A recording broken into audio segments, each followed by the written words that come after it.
আসসালামু আলাইকুম। এইচএসসি 26 ব্যাচের বন্ধুরা কেমন আছো সবাই? আশা করি ভালো আছো।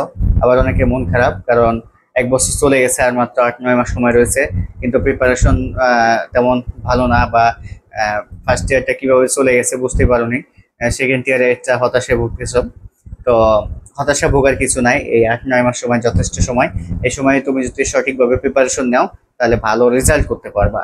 এটা ভয় পাওয়ার কিছু নাই। যেমন আমি আমার কথা বলি, আমি 2.5 মাস পরে আসলাম। আমার একটা ব্যাচকে 23 বা 24 সালের দিকে তাদের মোটামুটি প্রিপারেশন খুব একটা ভালো ছিল না, তারা হতাশে পরে শেষ পর্যন্ত তাদেরকে নিয়ে একটা ব্যাচ করি, এবং তাদেরকে টানা পড়ায় দিয়েছিলাম 2.5 মাস।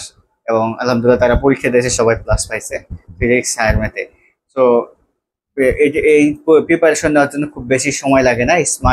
স্মার্ট ওয়েতে তুমি যদি সঠিকভাবে প্রিপারেশন নিতে পারো তাহলে কিন্তু অল্প সময়ে একটা ভালো রেজাল্ট হবে, আশানুরূপ রেজাল্ট হবে। আর তোমার হচ্ছে এইচএসসি 26 তোমরাই প্রথম, হয়তো তোমরা প্রথম ফুল সিলেবাসে পরীক্ষা হবে, সম্ভাবনা বেশি রয়েছে। তার আগে পরীক্ষাগুলো শর্ট সিলেবাসে হয়েছে। তোমাদের হচ্ছে করোনার সময় থেকে শুরু করে পর্যন্ত শর্ট সিলেবাস চলতেছিল, এবং শর্ট সিলেবাসে পরীক্ষা হয়েছে, কিন্তু তোমরাই প্রথম যারা হচ্ছে করোনার পরে ফুল সিলেবাস পরীক্ষা দিবা। সো এখানে আর একটা এক্সট্রা প্যারা যে তোমাদের ফুল সিলেবাসটা পড়তে হচ্ছে। তো এখন কি করা উচিত? এখন তোমাদের যে অধ্যায়গুলো মোটামুটি পড়া হয়েছে সেগুলোকে মোটামুটি এক সাইডে রেখে বাকি যে ইম্পর্টেন্ট অধ্যায়গুলো রয়েছে সেই ইম্পর্টেন্ট অধ্যায়গুলোকে খুব ভালো করে এখন থেকে শুরু করে দাও পড়া। সেটা হতে পারে নিজে নিজে নিজে নিজে হয়তো সায়েন্সের সাবজেক্টগুলো একটু টাফ হবে, তুমি যেখানে পড়ো সেখানে, বা বাসায় টিচার নিয়ে, বা হচ্ছে ছোট ব্যাচে, খুব বড় ব্যাচে পড়তে যাও না এখন সেকেন্ড ইয়ারে গিয়ে, কেন সমস্যা হবে। খুব একটা ছোট, মোটামুটি ছোট ব্যাচে যেখানে ছোট ব্যাচ ব্যাচ করে পড়ায় সেগুলোতে গিয়ে তোমরা প্রিপারেশন শুরু করতে পারো। এবং তোমার এমন জায়গাতে শুরু করবা যেখানে ধরো তোমার যে প্রবলেম গুলো আছে, বা খুলে, বা ধরো একজন টিচারের সাথে বা ভাইয়ের সাথে তোমার যে প্রবলেম গুলো সেগুলো আলোচনা করার সময় দিবে, যে বা যেখানে সময় পাবা, এবং যেখানে তোমার প্রবলেম গুলো, যে ফার্স্ট ইয়ার চলে গেছে সেখানে কিছু কিছু অধ্যায় কমপ্লিট করছো, কিন্তু সেই অধ্যায়গুলোতে যে প্রবলেম গুলো আছে সেগুলো তুমি যে ভাইয়াকে বা টিচারকে বলতে পারবা, সেই জায়গাগুলোতে তুমি যেতে পারো। সেই জায়গাগুলোতে গিয়ে তোমার প্রিপারেশনে 8-9 মাস সুন্দরভাবে নাও, ভালো রেজাল্ট হবে আশা করি। এবং তুমি যদি এই 8-9 মাস সুন্দরভাবে গুছিয়ে প্রিপারেশন নাও, তাহলে তোমার সিলেবাসটা আশা করি যে কভার হয়ে যাবে, এবং তোমার সুন্দর একটা প্রস্তুতি কমপ্লিট হবে। তোমার হচ্ছে যেটা বলতেছিলাম যে যে অধ্যায়গুলো বেশি ইম্পর্টেন্ট সেগুলো এখন ভালো করে পড়তে হবে, এবং আগের অধ্যায়গুলো আবার ছেড়ে হবে না। যে অধ্যায়গুলো পড়া হয়ে গেছে বা মোটামুটি পড়া হয়েছে সেগুলো রিভাইজ দিতে থাকবা।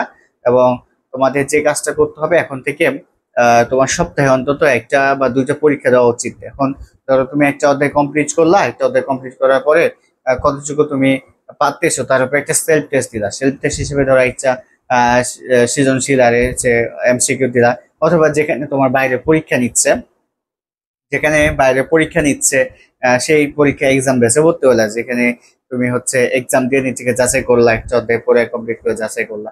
এরকম একটা ফ্লোর ভিতরে তোমাকে আসতে হবে, এবং একটু সিরিয়াস হতে হবে যে হ্যাঁ, আমি সামনে পরীক্ষা, আমার এভাবে প্রিপারেশন নেওয়া উচিত বা এভাবে নেওয়া উচিত। আর অনেকে যে বলতেছো যে আমি হয়তো অমুক ভাইয়ের কাছে বসছি, অমুক ভাইয়ের কাছে বসছি, অবস্থা খারাপ, কোনো কিছু হয়নি। তো তোমরা হচ্ছে বিকল্প ভাইয়াদের কাছে দেখো যারা ভালো পড়ায়, বা সে যারা হচ্ছে যাদের থেকে ভালো স্টুডেন্ট বিভিন্ন জায়গাতে চান্স পায়, তাদের কাছে ট্রাই করে দেখতে পারো যে তারা কেমন পড়ায়। তোমরা হয়তো ফার্স্ট ইয়ারে অনেকে এসে বোঝনি, অনেকে বলছে যে এখানে গেলে ভালো হবে, এখানে গেলে ভালো হবে, ওই তোমরা সেখানে চলে গেছো, গিয়ে দেখো যে না, অবস্থা খারাপ। তো তোমরা হচ্ছে ট্রাই করতে পারো, বিকল্প যারা আছে তাদের কাছে পড়ে চেষ্টা করতে পারো। তো সর্বোপরি হচ্ছে যে কথাটা রয়েছে, এখনো যথেষ্ট সময় রয়েছে, 8-9 মাস সুন্দরভাবে প্রিপারেশন নাও, এবং যে অধ্যায়গুলো হয়েছে সেগুলো রেখে, যেগুলো হয়নি তার ভিতর যে ইম্পর্টেন্ট অধ্যায়গুলো রয়েছে সেগুলো আগে পড়ো, এবং পরীক্ষা দাও, পরীক্ষা দাও।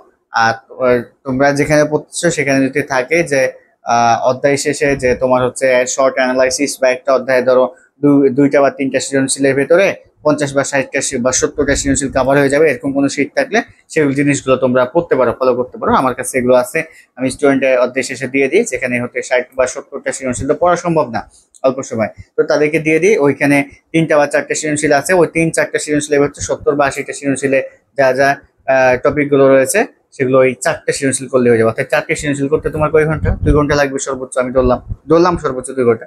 এই 2 ঘন্টার ভিতরে তুমি একটা অধ্যায়ে 70 বা 80টা সৃজনশীল করে ফেলতে পারবা। এরকম যে ম্যাজিক সাজেশন গুলো আমার কাছে আছে, আমি এগুলো বাইরে বিক্রি করি না।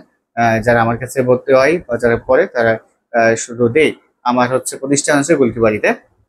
তো আমি যেটার জন্য আলোচনা আসছি সেটা হচ্ছে যে এই 8-9 মাস সুন্দরভাবে প্রিপারেশন নেওয়া উচিত। প্রিপারেশন নিলে ভালো রেজাল্ট করতে পারবা। আর ভালো রেজাল্ট হলে তোমার এইচএসসি ভালো রেজাল্ট এবং এসএসসি ভালো রেজাল্ট, বা এইচএসসি ভালো রেজাল্ট হলে এসএসসি মোটামুটি রেজাল্ট দিয়ে একটা ভালো পয়েন্ট আসবে, জিপিএ ভালো জিপিএ আসবে, এবং সেই জিপিএ নিয়ে তুমি ভালো ভার্সিটিতে ফর্ম তুলতে পারবা।